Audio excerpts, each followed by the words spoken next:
Assalamu alaikum. Welcome to another informative video. Hope you all good. آج کی video میں ہم بات کریں گے فلسطین اور اسرائیل کے درمیان موجودہ جنگی صورتحال کے بارے میں. کتنا جانی نقصان ہوا اور حماس نے کن کن طریقوں سے اسرائیل پر حملہ کیا. اگر آپ میرے چینل پر نیو ہے تو چینل کو سبسکرائب کریں اور بیل آئیکن کو پریس کریں تاکہ ہر آنے والی نیو ویڈیو کی اپڈیٹ آپ کو مل جائے. موجودہ جنگی صورتحال میں فلسطین کا ناقابل بیان نقصان ہو چکا ہے.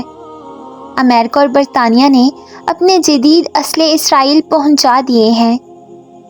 امریکہ نے اپنا وزیر خارجہ بھی اسرائیل خصوصی پیغام دے کر بھیجا.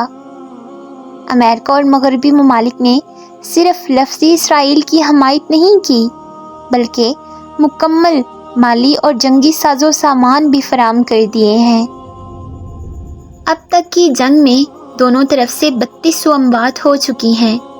1200 اسرائیل میں ہوئی ہیں جبکہ 2000 سے زائد فلسطین میں ہوئی ہیں. اسرائیل نے اکثر سرحدی علاقے حماس سے واپس لے لینے کا وعدہ کیا ہے. یہ بھی کہا ہے کہ سرحدی علاقوں میں حماس کے جنگجوؤں کی 1500 کے قریب لاشیں ملی ہیں. فلسطین میں ہونے والی اموات میں 260 بچے بھی شامل ہیں. 4 دن کی جنگ میں اب تک اسرائیل سے 2700 لوگ زخمی ہوئے ہیں جبکہ فلسطین میں 4500 لوگ زخمی ہوئے ہیں. یہ جنگ 7 اکتوبر کی صبح 6 بجے شروع ہوئی جب اسرائیل میں اچانک سائرن بجنے لگا. اس کے بعد اسرائیل پر راکٹ برسنے لگے. اسرائیلی فوج کا دعویٰ تھا کہ 2200 کے قریب راکٹ گرائے گئے ہیں جبکہ حماس نے کہا ہے کہ ہم نے 5000 راکٹ فائر کیے ہیں. اسرائیل کا آئرن ڈوم نامی ڈیفنس سسٹم ان راکٹس کو روکنے میں ناکام رہا. کچھ راکٹس اسرائیلی دارالخلافہ تل ایب تک بھی پہنچے. راکٹس کے علاوہ حماس نے اسرائیل پر 3 قسم کا حملہ کیا: زمینی، فضائی اور سمندری بھی. زمین پر انہوں نے اسرائیل اور غزہ کے درمیان لگی باڑ بلڈوزروں سے اکھاڑ لی اور موٹر سائیکلوں پر اسرائیل میں گھسے.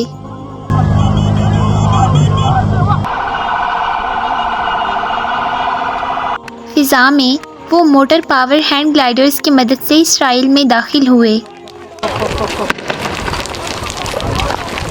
جبکہ سمندر میں انہوں نے تیز رفتار موٹر بوٹس کا استعمال کیا.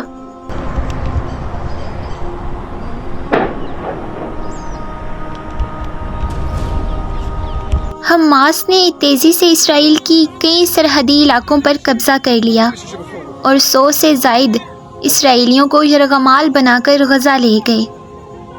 جنگ کے دوران حماس نے اسرائیل کے 2 ہیلی کاپٹرز اور ایک F-16 طیارہ گرانے کی بھی فوٹیج جاری کی ہے. اس پورے حملے کو حماس کے لیڈر نے الاقصی فیلڈ کا نام دیا. اس کے جواب میں اسرائیل نے فلسطین کے خلاف اعلان جنگ کر دیا اور غزہ پر بمباری شروع کر دی. اسرائیلی وزیر دفاع نے غزہ کی پانی، بجلی اور خوراک بند کرنے کا اعلان کیا اور فوری طور پر غزہ کی بجلی بند کر دی.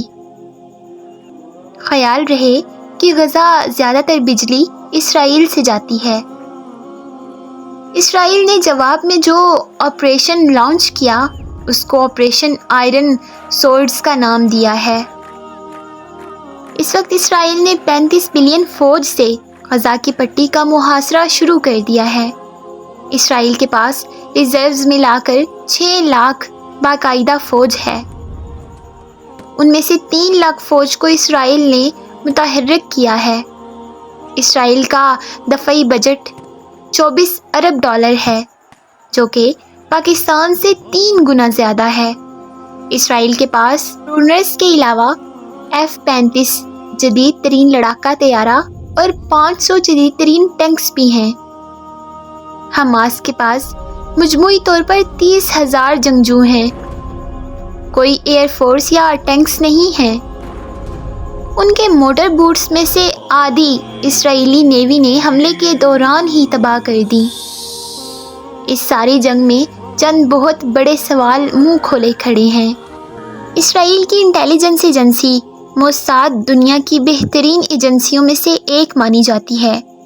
اس کو اتنے بڑے حملے کی خبر کیسے نہیں ہوئی، جبکہ غزہ حتیٰ کہ حماس کے اندر بھی اس کے جاسوسوں کی بھرمار ہے۔ ان کو یہ بھی پتہ نہیں چلا کہ حماس اتنے بڑے پیمانے پر راکٹ جمع کر رہا ہے۔ غزہ کے بارڈر پر اسرائیل نے جو مختلف قسم کے جدید سینسرز لگائے ہوئے ہیں وہ سارے کیسے فیل ہو گئے؟ آئرن ڈوم راکٹس روکنے میں کیوں مکمل طور پر ناکام رہا؟